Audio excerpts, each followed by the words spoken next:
जय श्री कृष्ण वैष्णव। जैसा कि हम दामोदर दास संबलवारा जी के वार्ता प्रसंग से भगवत चर्चा कर रहे थे, आज हम अगला वार्ता प्रसंग रहते हैं। बहुरी एक समय से आचार्य जी आप दामोदर दास संबलवारा के घर पौड़े हते और दामोदर दास संबलवारा पाँव दबावत हते। तब से आचार्य जी इनसे पूछे, जो तो को तेरे मन में काहू बात को मनोरथ है। तब दामोदर दास कहो, जो महाराज मोको तो आप अनुग्रह ते काहू बात को मनोरथ रहो नहीं। तब से आचार्य जी ने करी, जो तू जाई के अपनी स्त्री सो पूछी आओ। तब दामोदर दास अपनी स्त्री सो पूछी, जो तेरे काहू बात को मनोरथ है। तब स्त्री ने कहो, जो और कछु मनोरथ रहो नहीं, एक पुत्र को मनोरथ है। तब आचार्य जी सो आई के दामोदर दास ने कहे, जो महाराज स्त्री को तो पुत्र को मनोरथ है। तब से आचार्य जी आप श्रीमुख ते आज्ञा करी, जो पुत्र होएगो। पाछे से आचार्य जी आप श्री नाथ द्वारा जतिपुरा पधारे। ता पाछे समय भयो, तब वाके घर में स्थिति भई। ता पाछे केतेक दिन में वा बाखरी में एक लकोतिया आयो। तब ताको सब स्मार्त की स्त्री पूछन लगी। तब तामे ते काहुन दामोदर दास की स्त्री सो कही, जो अमोक तू हु पूछी तेरे कहाँ होएगो। पाछे एक लौंडी ने जाई के वो डकोतिया सो पूछी, जो कहाँ होएगो, बेटा होएगो कि बेटी होएगी। तब वह डकोतिया ने कही, जो बेटा होएगो। ता पाछे केतेक दिन में आचार्य जी कन्नौज पधारे। तब दामोदर दास चरण छुअन लागे। तब आचार्य जी ने कहे, जो मोको छुए मती, तो को अन्याश्रय भयो है। तब दामोदर दास ने कहे, जो महाराज हो तो कछु जानत नहीं। तब श्री आचार्य जी ने कहे, जो तू अपनी स्त्री को पूछी। तब दामोदर दास ने अपनी स्त्री से पूछी। तब स्त्री जो प्रकार भयो हतो सो सब कयो। सो सब बात दामोदर दास ने श्री आचार्य जी से आए कही। तब श्री आचार्य जी दामोदर दास को कहे, जो पुत्र तो होएगो परि म्लेच्छ होएगो। पाछे आचार्य जी आप अड़ेल पधारे। पाछे यह बात दामोदर दास की स्त्री सुनी। तब ते श्री ठाकुर जी की सामग्री तथा पात्र में आप स्पर्श न करती। कहीते, जो मेरे पेट में म्लेच्छ है, तो मैं श्री ठाकुर जी की सामग्री तथा पात्र कैसे छूऊं, या भांति सो रहे। पाछे जब प्रसूति के दिन आए, तब दामोदर दास की स्त्री ने अपनी महतारी से कहे, जो मेरे पुत्र होए तो होत मात्र ही तू तत्काल ले जाइयो, जो वो को मुख न देखूंगी। जो वाको मोहड़ो हमें देखे तो हमारी अनिष्ट होए। ताते वाको मोहड़ो नहीं देखी, ऐसा आप तो करिए। पाछे बाकी महतारी ने त्यों ही कियो। प्रसूति होत मात्र तत्काल अपने घर ले गई। सो धाई के थेके बड़ा कियो। भाव प्रकाश। एक समय जब श्री आचार्य जी कन्नौज पधारे, तब दामोदर दास सो आज्ञा करी, कछु मनोरथ होए सो मांगी ले। या प्रकार फेरी दामोदर दास की परीक्षा किए। काहिते, जो स्त्री की पराश्रय है, ताके संगति याहू को पराश्रय हुई, तो कछु वर दीजिए। इतने पुष्टि मार्ग के फल सो रहित हुई, पर दामोदर दास तो दृढ़ हैं। ताते कहे, जो महाराज आपू के चरणारविंद की सेवा मिली, अब मोको काहू बात को मनोरथ नहीं है। तब श्री आचार्य जी ने दामोदर दास से कही, स्त्री को पूछी आओ। या में यह जनाइए कि श्री आचार्य जी दामोदर दास सो बोले, पर स्त्री सो कछु बोले नहीं। और स्त्री हूँ आप आए श्री आचार्य जी से विनती नहीं कीनी। या में यह जानिए कि जो स्त्री बहुत श्री महाप्रभु जी के निकट हूँ नहीं आवती, और मन में अन्याश्रय हतो, ताते कहो एक पुत्र सेवार्थ होए। सो यह विचार्य नहीं आयो, जो पुष्टि मार्ग में सेवा मांगे ते मिले। पुत्र को कहाँ प्रमाण है, जो सेवा करेगो। इतरे यह वचन में श्री आचार्य जी ने जानो, जो मेरा आश्रय छूट्यो, जाओ पुत्र लेके सगरी भक्ति सकामी होई गई। ताते मुकुंद दास ने सप्तम स्कंद में प्रहलाद नरसिंह सो कहे है कि स्वामी सो निज अर्थ के चाहे, निंदन भक्ति अवगाहे। स्वामी सो लौकिक वैदिक अपने सुख कछु चाहे, सो निंदित है, वाको भक्ति न मिले। या प्रकार पुत्र के आप गोवर्धन धर पास गिरिराज पधारे। फेरी जब स्त्री ने अन्याश्रय कियो, तब आप कन्नौज पधारे, और दामोदर दास को चरण याते छुअन नहीं दिए कि स्त्री के हाथ को खान पान दामोदर दास ने कियो, ताते चरण स्पर्श करिए को अधिकारी नाही। यह दामोदर दास को जताए, ताते अन्याश्रय बारी बारी दोष दूसरो नाही। जैसे एक पति छोड़ी के दूसरो पति करे, तब स्त्री सगरो धर्म जाई। ताही प्रकार अन्याश्रय रंज करे, तो वैष्णव को धर्म नाश होए। यह सिद्धांत दिखाए। फिर स्त्री ने अनन्यता भई, ताते ठाकुर जी की सामग्री सेवा परस नहीं करती। तब वह अन्याश्रय पुत्र द्वारा हृदय ते निकर्यो। काहे ते श्री भागवत में कहे हैं कि भक्ति को ठाकुर जी बिना और ठौर ममत्व होए, सो वस्तु की ठाकुर जी तत्काल नाश करे। तब ज्ञान वैराग्य दृढ़ होए के आश्रय सिद्ध होए। भक्ति न होए तो वस्तु गए, हु अन्याश्रय सदा करे। सो स्त्री की पुत्र में ममता देखी, नष्ट श्री आचार्य जी ने अपने जानी के किए। तब स्त्री को ज्ञान भयो, तब अपनी माता सो कहे, जो पुत्र को मुख न देखेगी, सो पुत्र होन समय नेत्रन सो पट्टी बांधी लीनी। सो उनकी माता पुत्र को जन्मत ही अपने घर ले गई। तहाँ पुत्र बरस 10 को पाछे म्लेच्छ भयो। स्त्री पुरुष इन लगाई के द्वारकानाथ जी की सेवा करने लगे।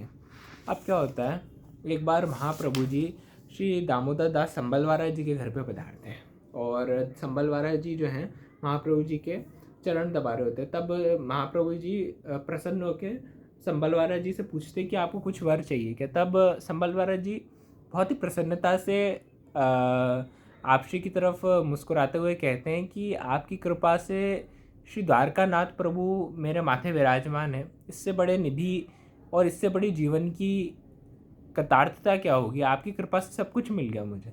अब और किसी चीज़ की जीवन में कामना या आवश्यकता कोई विशेष रही नहीं है। महाप्रभु जी ने फिर कहा कि आपकी स्त्री से पूछ के आओ एक बार कि उनको किसी चीज़ की अभी भी आवश्यकता है क्या। तब उनकी स्त्री ने बोला कि एक पुत्र चाहिए। तब महाप्रभु जी ने कहा कि जाओ, आपको एक पुत्र होगा। महाप्रभु जी ने ऐसे आशीर्वाद दिए। कुछ दिन बाद एक ज्योतिषी जो है उनके गांव में पधारता है कन्नौज में, और जैसे ही आसपास के गांव के लोगों को पता चलता है, जैसे कि एक नॉर्मल ट्रेंड लोगों के बीच में होता है कि ज्योतिष से पता करे कि क्या होने वाला आगे जीवन में, क्या नहीं होने वाला, उसी के डर और घबराहट के मारे कि आगे क्या होगा, आगे पुत्र होगा पुत्री होगी, बच्चा होगा नहीं होगा, क्या नहीं होगा, ये जानने की इच्छा से जो दामोदर दास संबलवारा की जो स्त्री थी, उन्होंने उस लौंडी को कहा कि आप जाके पूछ के आओ उन ज्योतिषी से कि मेरे को लड़का होगा लड़की होगी या क्या होगा। तो वो ज्योतिषी से पूछ के आई और ज्योतिषी ने भी बोला कि आपको एक पुत्र की प्राप्ति ही होगी। जब महाप्रभु जी वापस कन्नौज पधारे, संबलवारा जी आपसी के चरण स्पर्श करना है, पर आपसी ने वहीं से उनको दूर हाथ करके इशारा कर दिया कि आप मेरे चरण स्पर्श मत करो। महाप्रभु जी ने कहा कि आपको और आपकी स्त्री को अन्याश्रय हुआ है, क्योंकि जब मैंने कह दिया था कि पुत्र होने वाला है, तब भी आप और किसी का आश्रय लेके ये चीज़ जानना चाह रहे थे कि आपको क्या प्राप्ति होगी। तो थोड़े दिनों बाद ही केतेक जब ये चीज़ पता चली, ये चीज़ एक रियलाइजेशन में आई दामोदर दास संबलवारा जी की स्त्री को कि उनसे एक इतना बड़ा अन्याश्रय हुआ है कि जिन महाप्रभु जी के भक्तों में भी इतना सामर्थ्य है कि वो भक्ति और मुक्ति दे सकते हैं, जैसा कि हम अभी थोड़े आने वाले प्रसंगों में देख सकते हैं। जिन पद्मनाभ दास जी जो अगले वार्ता प्रसंग में आने वाले हैं, में इतना सामर्थ्य था कि उनके अंगूठे के पानी से किसी स्त्री को पुत्र की प्राप्ति हो सकती, तो उन आचार्य के कहे हुए वचनों पे उनको विश्वास नहीं था कि उनको पुत्र होने वाला, तो फिर उनको कहाँ से संतुष्टि मिलेगी। तो वैष्णव सबसे बड़ी जो जानने वाला विषय है इस पूरे प्रसंग में, जो इसका पूरे प्रसंग का कोर है, वो यही है कि सबसे बड़ा अन्याश्रय हमारे अंदर रही हुई चिंता है कि हमारे जीवन में क्या होगा क्या नहीं होगा।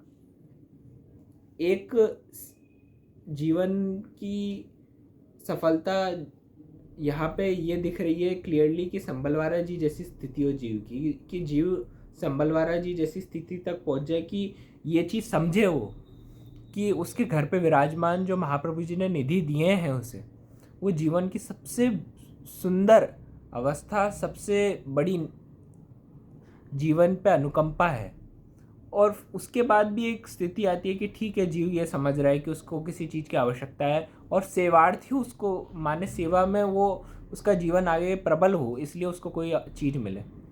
पर तीसरी अवस्था इस हद तक डिग्रेड होती होती हुई चल जाती है कि जीव जो है वो जो अपने निधि है उससे भी विश्वास खो के, अपने गुरु से भी, गुरु के वचनों से भी विश्वास खोकर इस और किसी साधनों में और किसी वस्तु में और किसी की बातों में आगे विलुप्त हो जाता है कि उसको अपने, जिन गुरु ने उसको एक साधारण सा हाड़ मांस का देह होने पर भी कंठी दी और साक्षात पूर्ण पुरुषोत्तम रसात्मक श्री कृष्ण की सेवा घर पे पधरे, ऐसे स्वरूप को छोड़कर अगर वो और कहीं आश्रय ले रहा है तो ये वाकई में जीवन की बहुत बड़ी विडंबना से बढ़ के और कुछ नहीं है। अब जैसे ही उन्हें ये रियलाइजेशन होता है दामोदर दास संबलवारा की स्त्री को कि मुझसे इतना बड़ा अन्याश्रय हुआ है, जब उनके मन में ये चीज़ आती है और उन्हें पता चलता है कि आपश्री ने ऐसा कहा कि महाप्रभु जी ने कहा कि पुत्र तो होगा अब, पर म्लेच्छ होगा, तो उसी समय से उन्होंने ठाकुर जी की सेवा, रसोई से रिलेटेड जितने भी सामग्री वगैरह के पात्र वगैरह थे उनका भी स्पर्श करना बंद कर दिया। उनको एक रियलाइजेशन आ गया कि एक छोटे से इंसिडेंट द्वारा ही उन्होंने कहीं ना कहीं अपने गुरु के ऊपर से कितना विश्वास अपना दूर कर लिया था। और जैसा कि पुराने ज़माने में दाई माँ वगैरह का कल्चर हुआ करता था, तो उन्होंने क्लियरली जो स्त्री दामोदर दास संबलवारा की जो पत्नी थी, उनके बच्चे को प्रसूति के दौरान लेने आई थी, उनको कहा था कि मेरे को इस पुत्र का मुख भी नहीं देखना, और जब ये पुत्र हो जाए तो सीधे आप इस पुत्र को लेके चल जाना, इसका पालन पोषण आप, इसके लिए जो भी सामग्री चाहिए होगी पालन पोषण की हम दे देंगे, पर इसका पालन पोषण आप ही करना, आज से हम इस पुत्र को देखेंगे भी नहीं, बस आपको संसाधन चाहिए तो आप ले लेना। 10 वर्ष बाद ये पुत्र जो है वो म्लेच्छी बनता है और इतने समय तक दामोदर दास संबलवारा जी और उनकी स्त्री दृढ़तापूर्वक श्री द्वारकानाथ प्रभु की, द्वारकाधीश प्रभु की सेवा में तल्लीन रहते हैं। अब अगले वार्ता प्रसंग में क्या होता है वो हम कल देखते हैं वैष्णव, जब दामोदर दास संबलवारा जो हैं उनके म्लेच्छ पुत्र उनके घर पे आते हैं। जय श्री कृष्ण।